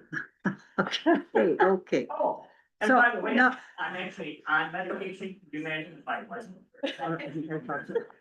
Okay, so our options here to rescind, receive and file, or, So our options are to receive and file the item, which would be a second strike on the license, and refer the licensee and the license to my office for suspension or revocation. We could, or the committee could require the license to attend a good neighbors meeting, in which we could meet with whatever departments are needed to discuss, kind of an abatement plan of sorts. The committee could also rescind the formal expression of concern. They could, and then it could defer the item. Those are the four options. rescind and defer, or Rescind defer? Okay, So given the circumstances, everything that we have talked about, I just would like clarification from the city attorney. If the police department stopped by Berman and checked, and they are not operating at that business plan, is that something that has to be reported as a ding, or is that what? So a voluntary closing is not something that we can have a law enforcement officer cite for. So if someone's hours are till 2:30 AM on a Saturday and they decide to close early for either safety concerns, lack of business, bartender's tired and just wants to go home, we cannot cite for them not staying open the full hours. In the same way that if a licensee has on their door listed, closing at 12 AM and they tell us that they're going to stay open until 1 AM, just have that little bit of flexibility. There's also nothing that we can do to cite them if they do stay open to 1 AM, even if it says on their door 12 AM, as long as their license reflects, they're operating within the bounds of their license. So I just So, want to make sure with her moving to midnight, she's not gonna get in any more trouble. no, she will not get in any trouble either way. We cannot cite for her closing at midnight. We also cannot cite if she tells the committee that she wants to close at midnight and decides, well, actually, we'll do 1 AM. So I mean, with the suggestions that Sergeant Austin has, I think it would be appropriate, to motion to have them and the neighbors meeting, maybe they can get good ideas. More in collaboration to help solve these problems. For you, most have a question about the good neighbor meeting. Is that considered a strike or a negative, or how does that work? So it would effectively not be a strike. So the only way to have a strike is a receive and file. This would be something that the board could do in lieu of a strike. I would, Again, I would motion to that. I think that's appropriate given the circumstances. Given the, what the sergeant has said, the suggestions that may be available, and I don't think it's a secret that you are doing what you can to mitigate within the realms of your resources. So I think that is an appropriate option to motion to have them have the need to be. I would agree with that 100%. I would second the motion. so if we have a motion to send to Good Neighbors meeting, is that in effect receiving and filing with the stipulation It is to? not, it would not be a strike against the license. It would remain as having one received and filed formal expression of concern. And Kayla, myself, and likely the police department would then meet to go over whatever the proposed way to solve these issues would be, and we would forward a report onto this committee. Okay, so would she have to come back to this committee? Because this is something new. We've not made this kind of motion before. Not that there's anything wrong with this, just something new waters, kind of like flipping a coin for who's chair. Yes, it's not technically a new motion. It is something that has been done, before, just not very recent. Okay, Let's Okay. see here. I believe we would need an agenda item for the update on Good Neighbors. so it would just be an update, she wouldn't have to come in. She would not have to come in, though she would have the ability to do so if she would like. Okay. All right, we have a motion second to send to Good Neighbors report, meeting. Any further discussion on that motion? All those in favor say aye. Aye. Opposed, motion passes. And understand what's going on? You'll be contacted by either the attorney's office, the clerk's office, or the police department regarding this meeting to talk about what more you can do to prove the safety of your. And it doesn't count against you, just so you understand You're that. sweating up here. No, so sorry. Pops up clarification on the second. Alderman Pete. the second. Yeah, you're done. Thank you. You can stay if Good you luck. like. Okay, all right, next item, please. Item 0714-24, excuse me, item 0714-25. Communication requested the appearance of Rebecca A. McCray, agent for Taste of Soul and Grill LLC, DBA Taste of Soul, located at 501 6th Street pursuant to a formal expression of concern, and also requesting consideration of sending a formal expression of concern for this. Okay. So Rebecca, first you'll have to be sworn in by the city attorney's office. Please raise your right hand. Do you swear to, or do you? Oh, just so, Take a moment. yes, sorry. You did not expect me to call on you first. I did not. I was That's taking fine. my own, here looking for some Good Neighbors meeting. But, all right, do you swear or affirm to tell the truth, the whole truth, and nothing but the truth? Thank you. And then if you could state your full name? Rebecca Animal Friend. Okay, so either the city attorney's office or the police department can remind us why we called in Ms. McCray. So I will give the warning here and kind of explain the process, then I'll hand it off to the police department. So as we just heard on the last item, this is a three-strike system. It's called a formal expression of concern. The first is a warning by the committee. The second in a 6-month period, or the third in a 1-year period, would result in a referral to the city attorney's office for a review to determine whether there is grounds for a suspension or revocation, either negotiated or through the due process board. This is a proceeding in which you're going to be asked about how you're going to address the issue going forward. You do not have to speak about the specific incident unless you wish. And I will note that Taste of Soul has been called in before, but all of their prior call-ins have been rescinded, so this would constitute a first strike if the formal expression of concern was received and filed. So it would just be a warning if it was received and filed. I checked the calls for service, for the last year, there was totally, 28 total calls for service. I would like to discuss 10 of those, which is just within the last year. If you want to discuss further, we can. On February 8th, 25, a staff called in and male causing issues in the bar and ran from police. 2 staff members were assaulted but declined to speak with officers. April 20th of this year, a man with a gun. Caller reported a man with a gun. Complaint was unfounded. Staff was cooperative. May 4th of 25, officers responded for a fight at the bar. On arrival, there was no fight, but lots of yelling. May 12th of 25, loud music. A known caller reported loud music. Bar did turn down the music. Complainant recalled, stating it was turned back up when officers left.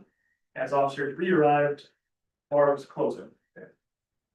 May 19th of 25, the accused caller stated music was loud. Officers were dispatched 2 hours later due to high volume of calls for service. At that point, the complaint was unfounded.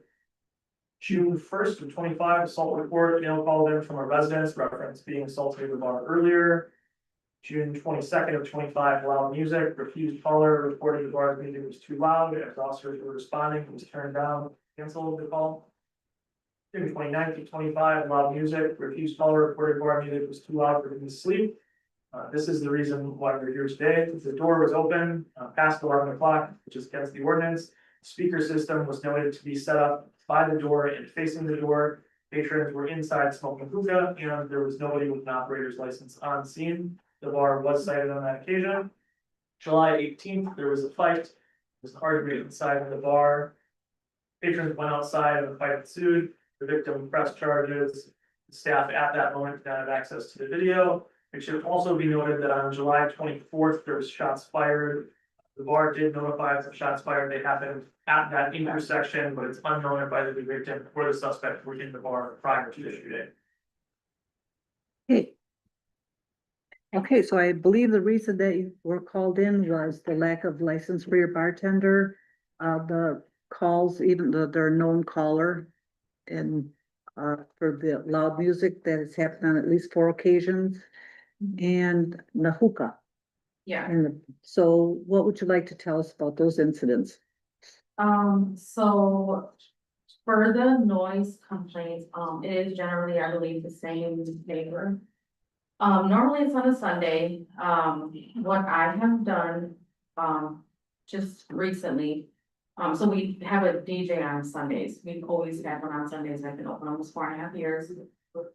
So I did remove that DJ on Sundays, to help with noise. If you look back at some of the calls, a lot of them are on Sundays.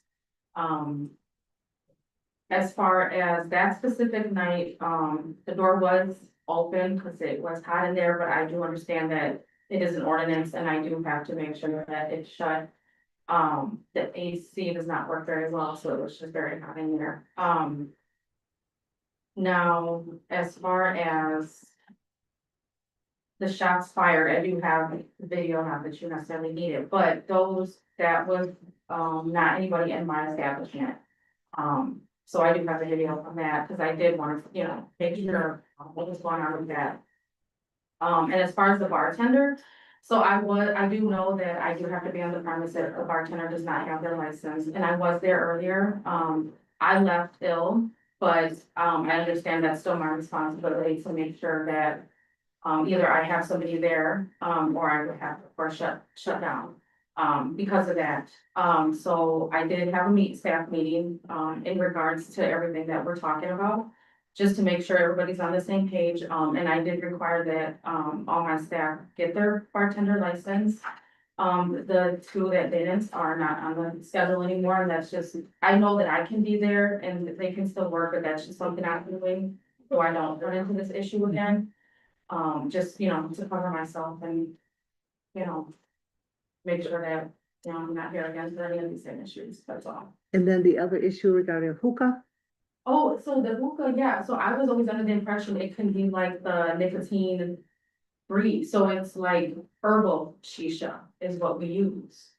But the officer who came specifically said we can't have it for sanitary reasons, which I was confused about. It's my understanding that all smoking and vaping products are banned from the smoking ban. Including hookah? Yes. Is that correct? So the smoking ban defines smoking as burning, holding, inhaling, or exhaling smoke from any of the following items containing tobacco, which is lighted cigar, lighted cigarette, lighted pipe, any other lighted smoking equipment. So it is currently allowed to have hookah if there is no nicotine or tobacco in the hookah, because smoking is defined as containing tobacco. That is a decision made by the state of Wisconsin. I believe that there has been legislative desire to change that, but it has not went anywhere. So currently, to violate the smoking ban requires to have tobacco in whatever is being combusted. Okay. That's as clear as mud. So what would they do, confiscate the hookah and test with this tobacco? I mean, how would they cite that? I mean, well, I mean, not to derail everything, but we can't, we may not be able to fault because of the brilliant legislators of the state, but that That's just ridiculous. Oh, Alder Pete, thank you. I'm just gonna comment that right down the street from her place, there used to be a hookah bar. And secondly, one of the earlier people said that they were gonna have non-nicotine hookah in their restaurant that was here earlier, so, you know. Stop by and say, give me a hit of that, I mean, that's a whole separate debate, I'm sorry, but, well. so are there any questions from the committee for Ms. McCray? I think the big issue really is the loud music. Well, And you've addressed the one regarding the bartender's lack of license. And you do realize that there are people living upstairs that would be sensitive to loud Yeah, music. Yeah, and that is why I took the DJ away on Sundays and Thursdays actually, but the calls usually come on Sundays, that's why I mentioned Sundays. So it's just Fridays and Saturdays, since it is the weekend, and he did mention that he is okay with the weekends, so I did think that. So you are- So you are working with the Yes. known caller. Yeah, yeah, Regarding I his know, yeah. concerns, yeah. Mhm. Okay, good. Yes. Okay, any other questions from the committee? I don't have a question necessarily, I mean, I can just use the hookah thing. And possibly the loud music because of the recurring, but being open 4.5 years, you know that operator licenses are required. So I would be in favor of making a motion to receive and file this formal expression of concern. We have a motion to receive and file. Do we have a second? Second. Motion- Oh, yeah. Okay, we have a motion, a second to receive and file. That would be the first in the 6-month period. Remind me, I have short-term memory. That would be the first in the 6-month period, so this would be an official warning. Okay. We have motion, a second. Any discussion on that motion? All those in favor say aye. Aye. Opposed? We have a no. He said, It- Oh, you said aye? I'm sorry. Okay. All right. So motion passes. So you have one receive and file. So, yeah. And just to clarify, that is what you said, it's like one every 6 months, 3 in a year, right? Two in 6-month period or 3 in a 1-year period would result in referral to my office. The first, this is your only one, so it would fall off your record for that 2 in 6 months from the July 9th date that it was issued. Or, you have 3 in a 1-year period, this one would fall off July 9th or July 10th of 2026. So if you don't have any other issues, this is just a one. Okay. Okay. Well, thank you for being here and thanks for your patience. Okay. All right. I think. Can we defer the next item? Can you read it and then defer it? So we can have a discussion when there are. There's other items on the agenda I think we should get. It's getting late. Alder Pete has to be excused. Okay, so the next item? Yep. Okay, so item 0656-25. Communication, wishing to discuss the requirements for operators or agents of a license to provide proof of rehabilitation. Could we defer that item to our next meeting? I motion to defer to the next meeting. I think we all got an email with the clerks Yeah. for the verbiage. Okay, so if it's not a problem. I motion to Alder Fraser second. Okay, thank you. Any discussion on that motion? All those in favor? Aye. Opposed? Motion passes. Thank you very much. Next item, please. Item 0669-25, communication requesting a report from the Racine Police Department regarding public safety issues unrelated to a licensed premise. Okay, This is for unrelated to license plates. correct, unrelated, yep. Because for this item, I did ask Director Tate to come and talk about some issues that may have taken place in regards to the put down the guns basketball tournament. Okay. Okay. I will say that we were tasked on a meeting with the city attorney's office, reference different ordinances that we could amend, possibly create, that would also help us curb that. We did have a first meeting where we did talk about some potential ideas, and we were gonna look into amending some or possibly creating some. I don't wanna get into the details before we go into their due diligence on the law. But that meeting didn't take place. The takeovers, as we call them, even though we don't have the traditional meeting, larger metropolitan cities. Are still taking place, but I would say to a smaller degree, and we realized that we're getting better at enforcement on that. We did recently have one at Lockwood Park, which resulted in a vehicle pursuit. And after that vehicle pursuit, we did get a gun. So that came from that, they were pointing it at people at that park. Do you recall the date on that? Was it recently? Within the last 2 weeks? Within the Okay. last- Okay, thank you. You don't have to be specific, I just I think want. I do have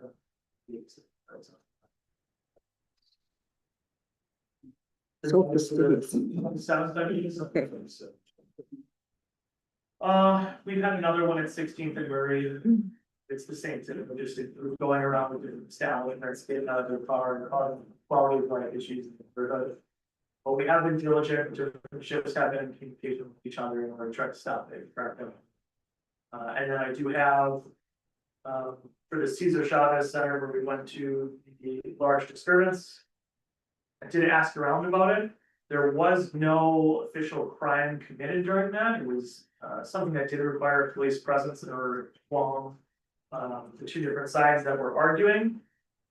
So there was no report that was written on that. However, we were alerted to a social media post that occurred during that event of an individual who had the gun and was making some sort of threat.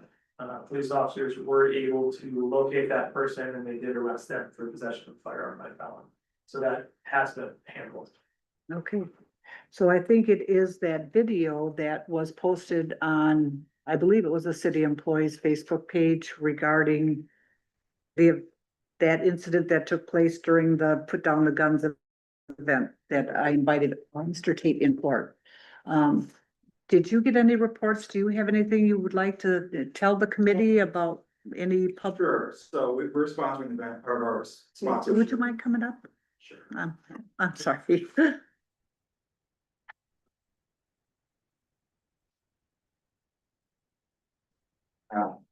I'm not aware of anything. And thank you for being Yeah, here. no problem, thanks for the invitation.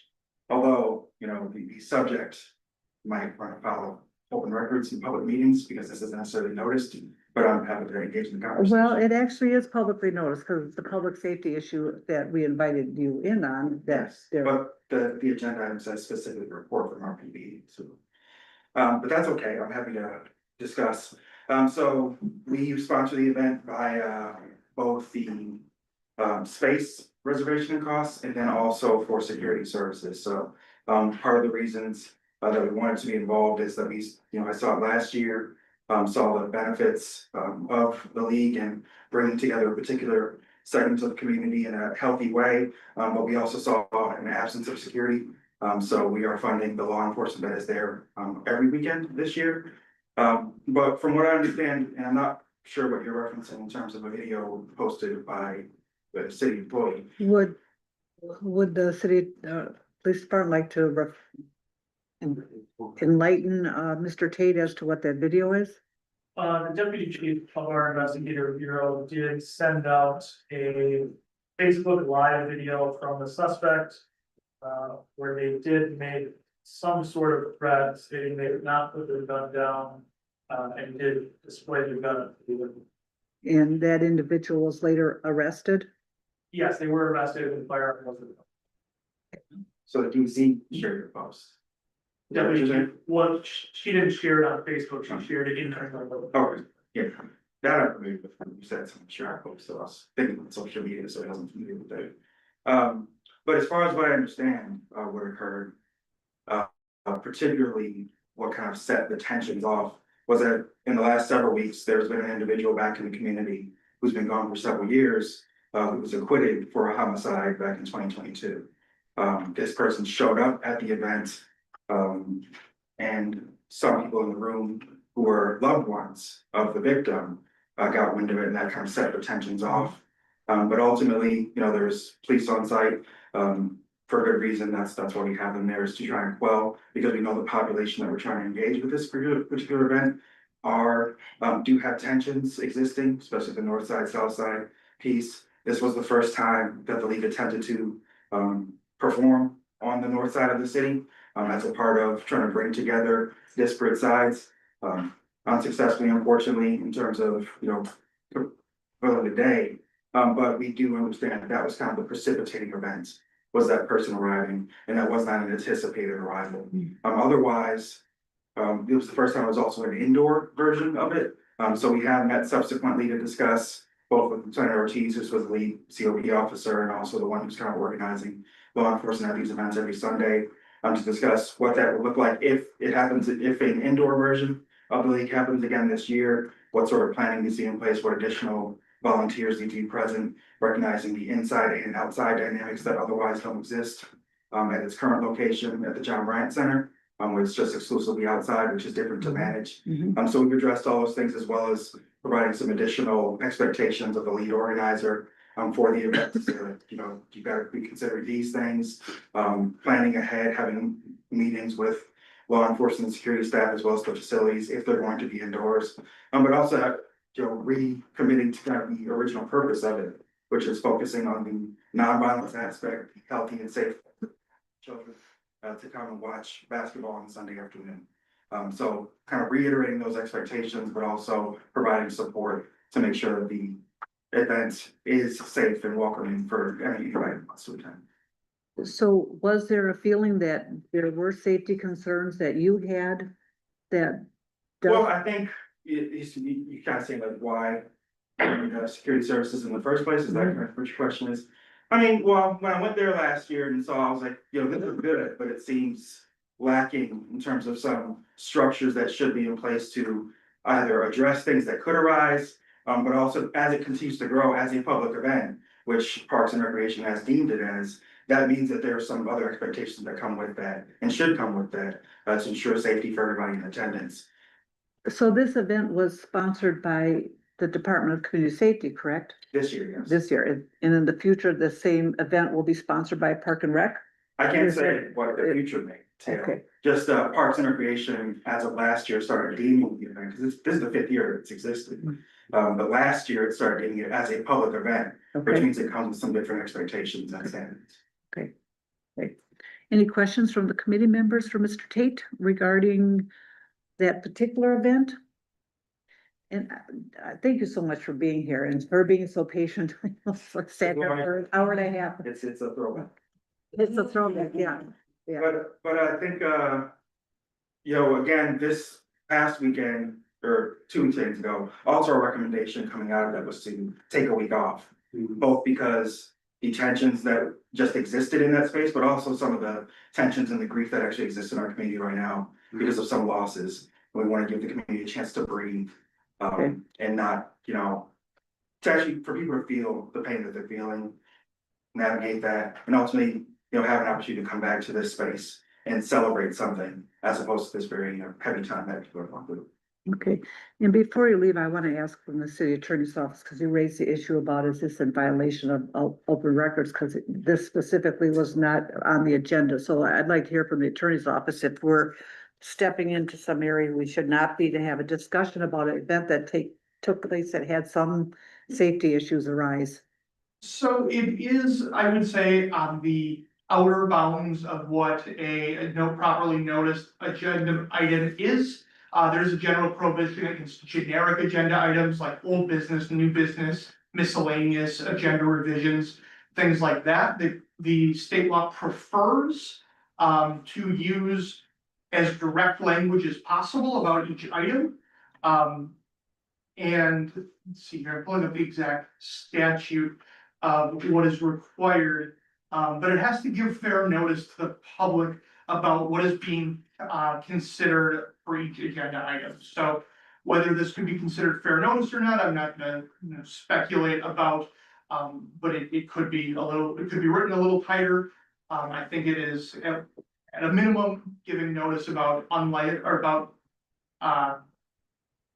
safety issues at premises that do not currently hold a license. Okay, so I want to continue to have this as an agenda item. If you have some language that you think we need to insert so that we can have a conversation about public safety issues regardless of where they're coming from, I'd be happy to entertain that in that agenda item, but I want this committee to be able to discuss amongst staff, amongst each other, amongst the public, any concerns that they have regarding any kind of public safety issues related to our community, whether they're in a licensed premise or on licensed premise. Understood. I will look into some language and see if we can get that worked out. And thank you for bringing that to my attention, Mr. Tate. Appreciate it. Okay, and thanks for being here. Yep, anybody? And when is your next event? Well, it's not ours, I mean, but we are a sponsor. It's still to be determined. We've put some expectations in place and we want to have addressed. It could be this coming Sunday, but probably, if not, the Sunday subsequent. But there are some standards and practices and additional supports that we're looking for the organizing to have in place for groups and. Are you going to stick on the other side of town where it It's gonna originated? return to its original location for the foreseeable future. I think it's a admirable goal to try and bridge that. There are very real divisions within our community that we'd like to solve. This is perhaps one medium by doing that, but the remainder of the season does not, we don't anticipate returning for to see the season progress. And is this individual gone back to his original As location? far as we know, they have left the community, but they also were picked up that Monday for a felony charge. Felony in possession of a firearm, so if they intend to return to the report date, they will be back. I don't know where there is. Well, that's I okay. don't know where those. Maybe start like migrate central, and then we do jump bars. It's all item, it's just behind bringing the community better. So Yeah, appreciate the effort. but thanks for the question, thanks for. Thank you. So anything else from the police department regarding safety issues unrelated to licensed premises? That's a mouthful.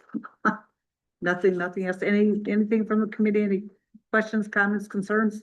Okay. Guess a motion to receive and file would be. Motion to receive and file. Any discussion? All those in favor say aye. Aye. Opposed? Motion passes. So we all did get a copy. Oh, I'm sorry. Next item, please. Item 0687-25, communication. We have the state of receiving permit for the licensed premises report. Okay, you all got a copy of the report, and I'm sure everybody had a chance to review it. I don't know if our Sergeant Auckland would like to read every item, or if anything that jumps out that we should be particularly concerned about and have discussion. Six that I think. 6, okay. We did respond to Pub on Wisconsin on July 13th. There was multiple callers with a fight in front of the bar, possibly the parking lot because people were outside yelling, shouting. The group was moved along by 3 squads in approximately 10 minutes. You want to follow up and say that one of our officers reached out to QPs and did get a non-consent trespass. So any vehicles or persons that is on that property past closing and or subject cited in total. Which property is that? QPs? Cupies? Yeah, because people will go to Pub on Wisconsin. Okay.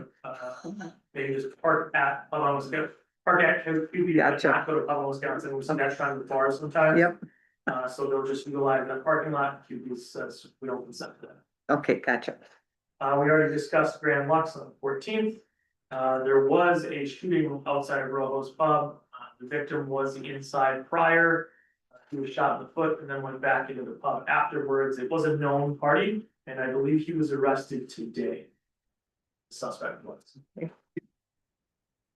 Select 627, I would like to mention that there was a search warrant executed on Select 627. They were not cooperative with their surveillance footage reference to their recent homicide. The primary investigator denied the homicide, received no cooperation from them. You have quote in here somewhere. She refused, stating she was getting a lawyer, no further response, so our investigators wrote a search warrant. They then recovered the DVR. They were told there was no password. there was a password on it. She did provide a password, but it was not the correct password. So 627, failure to cooperate with the police regarding a homicide. 627 is already in negotiations with the attorney's office. What can and cannot the committee do regarding to 627 at this point? So the committee has the same ability to call them in on a formal expression of concern. I will say that we have reached a negotiated settlement about a suspension. I don't want to get too afoul of the open meetings laws that we just talked about, but it is intended to present that settlement at the next committee meeting. Okay. So they could, that is the main thing that this committee could do, is call them in for another formal expression of concern. Okay, thank you. I also had a question regarding formal expressions of concern for the city attorney's office. It is 2 within 6 months and also 3 within a year. So I guess my question was, if they go through due process and they are allowed to remain open, the fact that we are not currently calling them in for formal expressions of concern would possibly change the timeline for that 6 months or 3-year period, correct? So it may, I am checking.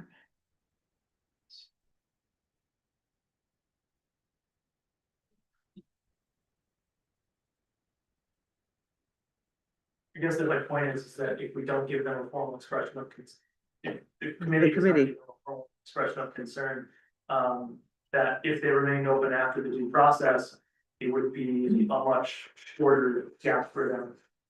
So I believe what you're saying is if there is a third expression of concern for 627, that would automatically trigger a due process and eliminate them from being able to negotiate with the attorney's office. Is that what you're? No, I guess what I'm saying is that, if they, after the suspension, stay open, and then they go X amount of time with no issues, that had the committee given them a formal expression of concern now, that a much larger time frame would have passed. I guess it's really hard to phrase and to articulate in this way, but it extends their amount of time. And this doesn't necessarily count as a strike against them like it would an extended period of time when they're on this probation for status. Well, the other issue is there could be a recommendation, an agreement reached between the attorney's office and 627, but that does not necessarily mean that the committee or the council has to agree to that. So I'll leave it to the committee to decide, but I think the whole notion of being uncooperative on a homicide would warrant an expression of concern, regardless if that licensed premise is in negotiation with the attorney's office or not. So, but I'll leave that to the committee side. That's not just my take. I would agree with that. And I kind of interrupted your flow because there were other items that you wanted to discuss. I don't think that was the only one. We discussed one of the cases, Soul calls for service. Yep. I was also asked to check into Marco's bar. Sergeant Cruz and myself conducted a technical check. And all of their signage was still for Marco's. They did state that Marco, or the agent, was in prior that day. He still is the agent of the bar. Okay. Problem was that the operator, who was bartending, did not have an operator's license.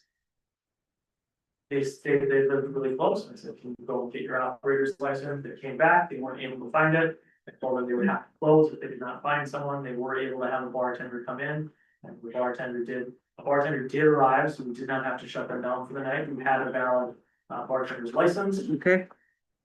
And I will have to do follow up with them to make sure that they are in compliance. As far as the operator's license. As far as the operator's license, they also recently painted it and had the pregnant women should not consume alcohol sign. Yeah, I saw that. Yes. Yeah. So the issue had been, from my understanding, where it was perceived or believed that the agent was no longer operating, that they turned operations over to someone else. They did tell me that there are new managers Okay, And the previous manager might be filing complaints against them. Okay. There's some sort of a civil trouble between them. Yeah. That was the idea. okay, and then the attorney's office did state that they can do that, they can hire new managers, so there's no issue there, that there's no reason to call them in unless we wanna call in about operator's license, but I leave that to the committee. I don't need that. And then the last item I have is on July fifth, we went up to the American Legion twice, there was 2 calls for fights. There was a funeral event at the bar, and there was some arguing and fighting that happened, so 6 officers did respond up, citations were issued. Problem that we ran into is, I believe, a couple sessions ago, we had during the public comments, a woman stand up and speak how she thought that it was unfair that you have to pay full price for an operator's license, even if there's only 2 months left for that. Correct, yep, So the operators who were serving at American Legion had paid for 2 months, believing they then had 2 years from that point on. And they were then expired, so we did tell them they had to reapply to get licenses. The officer who responded that because it was so recent, he is gonna be doing follow-up. I'm not sure if it's gonna issue citations on it or not, Okay. but I do believe that they closed down follow-up. you look baffled though, I just, didn't we did have change a whole that, thing about this? we did, yeah, didn't we change that ordinance, didn't we, where they have a sliding scale? Very shortly, either the end of April, beginning of May. Yeah, yeah, Yeah. well, I think it was And the attorney, if the chair's okay with it. May or two, then yeah, provide oh, sure. clarification on I believe that this committee prorated the amount that was charged. it? Correct. And kept the same dates on which all of the licenses expired. So that means that someone would pay, they were in the last quarter of the 2-year period, they would pay 1/4 of the fee, but Right. their license would still expire on June 30th. And if I'm correct, we also had it in there that we made sure that the clerk's office was notifying them time of that license issuance, that this is prorated because it expires this date, you need to renew, right? Yes, every license issued by the city has its period of validity listed directly on it. Anything about what the city clerk's office informed or didn't inform any applicant would have to be directed to the city clerk's office. I get clarification from the city clerk's office that when these are issued, even now we have that kind of slightly prorated fee now. When those expire and need to be done, is that made clear to those applicants at that time? We always do. Everyone at the front desk is informed that anybody that's applying, Okay, we'll let them know, especially when it's, that time frame. This is only gonna be good into this date period. okay. You would have to renew for another date period. Unfortunately, I'd like to know, you know, we had a way to get on Munis. I'd like to know what those 2 operators licenses are. Because we actually have been given them the one for 630 and the new one for the 2 years. Yeah, so that's why I'm kind of confused. That's what I was gonna, not to interrupt, but we have 2 bars and 2 of my bartenders applied for their new license Right. 3 months prior to license being due. And the city did send them the 3-month license and the 2-year license at the same time. So that's why, I mean, but I So can't as far verify. as my 2 bars though, that was taken care of. And that's why I was a little bit. And they were not These charged are- extra. these are- No, they were not charged extra. Oh, thank you. Nice, thank you, that's so nice. This one was issued April 20. So I don't know what the timeline was for the ordinance or. Is it? That might have been before. we Yeah, had yeah, that yeah, discussion. that, yeah, because I think we did that May and June.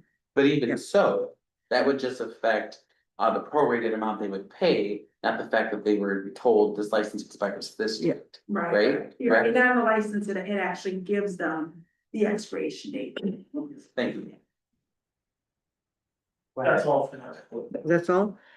Okay, so, what's the committee's, Well, I think we have the motion to receive and file this first and then. well, I think vote we to formal. approve. Oh, Yeah, okay. yeah. Second, We have motion, in a second to approve the license premise report. All those in, any discussion? All those in favor say aye. Aye. Opposed? Motion passes. Next item, please. Item 0688-25, communication, requesting any consideration, any form of expression of concern or other actions submitted to the police report. Do we have any expressions of concerns? From, Committee members. I think it's so, all thanks, right? Acceptable.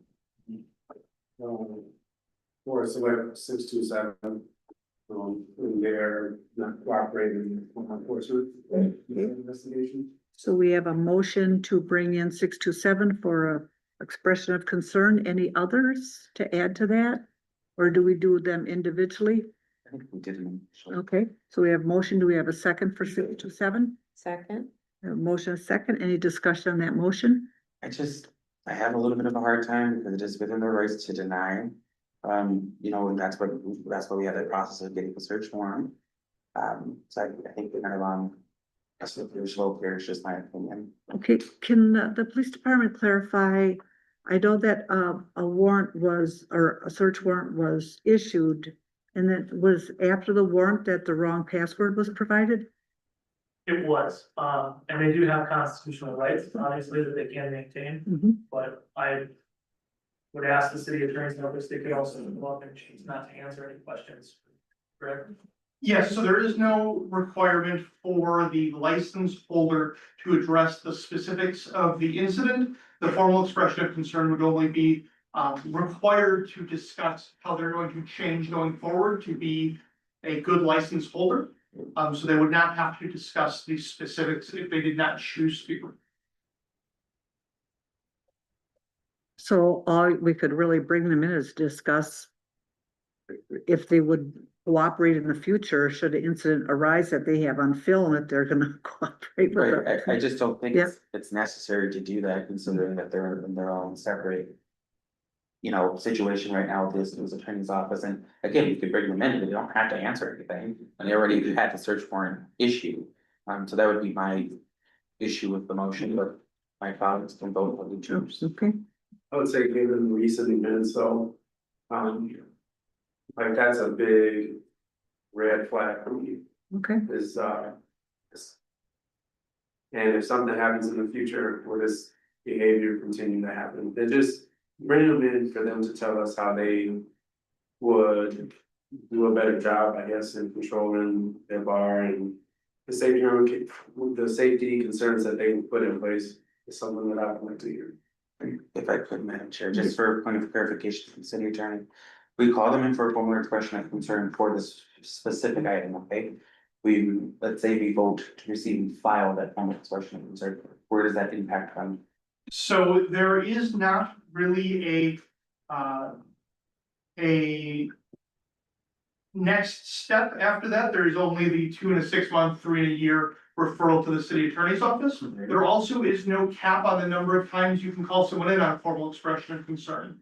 So it would not necessarily refer them for a second time, but it is something within the committee's ability to call them in if they would like to talk to them. Right, I understand that, but filing that would be technically a third within a year period, right? Yes. Unless we rescinded. Right, which practice, we try not to do that. If I'm aware of that, right? So that's why I'm just concerned, if we call them in, we could rescind it, but if we don't, that's that third strike, and then after that third strike, they would go to the due process board anyway, Well, they would be referred to my office. again, Yeah. thank you. Okay. Any further discussion on the motion to? I forgot what the motion is. Well, no, technical concern, Alexa, would be fine. Thank you. I was just kidding, by the way. Any other discussion on that motion? All those in favor say aye. Aye. Opposed? I'll see. Sorry. Okay, motion passes. Okay. Any others?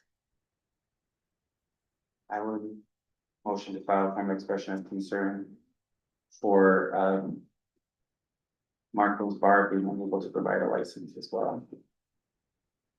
The thing that we should have, regardless if it's recently changed or not in the pregnancy plan, these are things that should be there, there are no that we should have, so is that more it's a discussion with that. Okay.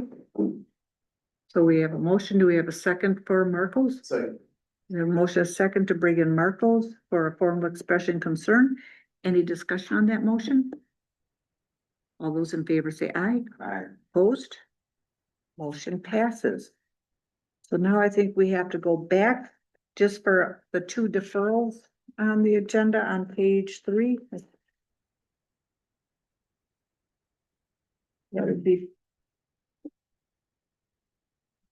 That'd be item 0689-25. Communicate, item 0689-25, communication request and appearance of Jesus Cortez for no operator's license. Is Mr. Cortez, did he come? Did he appear? If not, this is the first time we called him in. Do we need a motion to? We have a motion. Second. Motion and a second to defer. Any discussion? All those in favor say aye. Aye. Opposed? Motion passes. Next item, last item, please.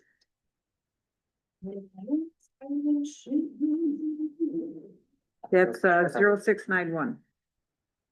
Peter Marcotte on the bottom page 3. I thought we deferred that to the next time. Yeah, Yeah. Oh, we did? Yeah, we didn't defer to the end, we deferred to the next meeting. Oh, okay. Okay, thank you.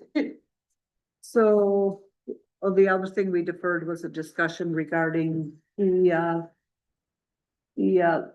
record check or the letter regarding the, Tobacco, LLC. yeah. Yeah. Or the rehabilitation language. Yeah. So then that must complete our agenda. I don't know, did we have public here? I'm gonna ask if the committee would object if I can ask if any of the public would like to speak on any item. There's none, so we are adjourned.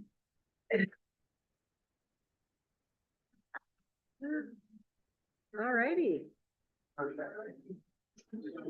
Yes. They already.